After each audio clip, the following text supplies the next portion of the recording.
भारत को MMRC 2.0 deal के तहत 114 फाइटर जेट्स खरीदने हैं और साथ में जो हमारा नया एयरक्राफ्ट कैरियर NS विक्रांत है उसके लिए भी हमें 36 के आसपास नेवल वेरिएंट के फाइटर जेट्स परचेज करने हैं। यानी आने वाले कुछ ही सालों के अंदर हमें तकरीबन 150 फाइटर जेट्स तो खरीदने ही होंगे। माना जा रहा है कि टोटल 150 फाइटर जेट्स की ये दोनों डील कम से कम भी 25 से 30 बिलियन डॉलर से ज्यादा की होने वाली हैं, जो कि किसी भी कंपनी का कायापलट करने के लिए पूरी तरह पर्याप्त है। ऐसे में फ्रांस, अमेरिका और रशिया तीनों देशों के पास पैसा कमाने का ये बेहद सुनहरा मौका है। अच्छे संबंध और दोस्ती की दुआई के साथ साथ तीनों देश भारत को कोई ना कोई ऑफर तो दे ही रहे हैं। अमेरिका की बात करें तो अमेरिकन कंपनी लॉकहीड मार्टिन ने भारत को ऑफर किया था कि भारत अगर MMRC 2.0 कॉन्ट्रैक्ट के तहत उनके फाइटर जेट F-21 को शॉर्टलिस्ट करता है तो फिर लॉकहीड मार्टिन एक जॉइंट वेंचर के तहत भारतीय कंपनी टाटा के साथ मिलकर F-21 फाइटर जेट्स को भारत में मेड इन इंडिया के तहत मैन्युफैक्चर करेगी। इसके साथ साथ लॉकहीड मार्टिन ने कहा था कि वो भारत को बेचे जाने वाले F-21 फाइटर जेट्स भारत के अलावा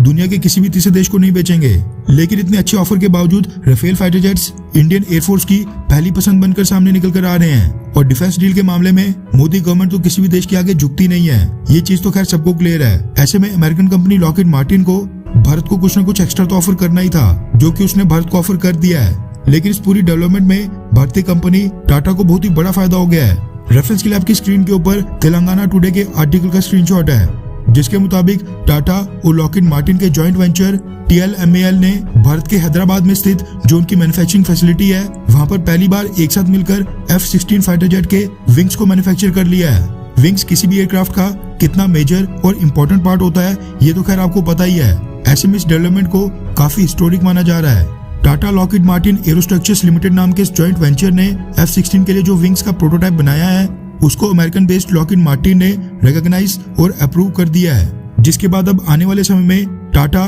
लॉकहीड मार्टिन के साथ मिलकर हैदराबाद की इस मैन्युफैक्चरिंग फैसिलिटी में F-16 फाइटर जेट्स के विंग्स को मैन्युफैक्चर करके यहीं से अमेरिका में एक्सपोर्ट करेगा, जिनको फिर वहां पर F-16 की बॉडी के ऊपर असेंबल करके फिट किया जाएगा। लॉकहीड मार्टिन के बिजनेस स्ट्रेटेजी की वाइस प्रेसिडेंट एमी बर्टनेट ने इस इवेंट में कहा कि लॉकहीड मार्टिन ने जो टाटा के साथ मिलकर विंग्स मैन्युफैक्चर किया है ये fuel carrying 9G 12,000R interchangeable और रिप्लेसेबल फाइटर विंग है, जो कि टेक्नोलॉजिकली मोस्ट कॉम्प्लेक्स एरोस्ट्रक्चर है। उन्होंने कहा कि लॉकहीड मार्टिन ही भारत में अकेली डिफेंस एंड एरोस्पेस कंपनी है जो फाइटर जेट्स के लिए काफी कॉम्प्लेक्स एरोस्ट्रक्चर मैन्युफैक्चर कर रही है। एक्सपर्ट्स का कहना है कि ये लॉकहीड मार्टिन की तरफ से इंडियन गवर्नमेंट को संकेत है कि अगर MMRC 2.0 कॉन्ट्रैक्ट के तहत भारत लॉकहीड मार्टिन के F-21 फाइटर जेट्स को चुनता है, लेकिन F-21 एक्सक्लूसिवली भारत के लिए होने के साथ साथ मेड इन इंडिया तो होगा ही, लेकिन Lockheed Martin F-21 fighter jets के साथ साथ F-16 समेत और भी कई सारे फाइटर जेट्स के कॉम्प्लेक्स स्पेयर पार्ट्स और एरोस्ट्रक्चर्स टाटा के साथ मिलकर भारत में मैन्युफैक्चर करेगी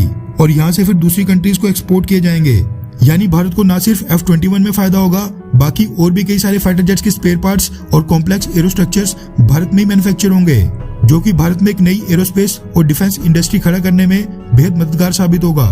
वैसे जो भी हो, अगर भारत MMRC 2.0 कॉन्ट्रैक्ट के तहत F-21 को चुनता है तो ये बात तो पूरी तरह सच है कि फाइटर जेट्स मैन्युफैक्चरिंग में टाटा कंपनी के हाथ बहुत ही बड़ा एक्सपीरियंस लगेगा, जो कि फ्यूचर में टाटा को और भी फाइटर जेट्स डेवलप करने में काफी मदद करेगा। लेकिन खैर, आपको क्या लगता है कि MMRC 2.0 डील के लिए भारत को इंडियन एयरफोर्स के लिए कौन सा फाइटर जेट खरीदना चाहिए, राफेल फाइटर जेट या फिर F-21? नीचे कमेंट करके अपनी राय जरूर बताएं।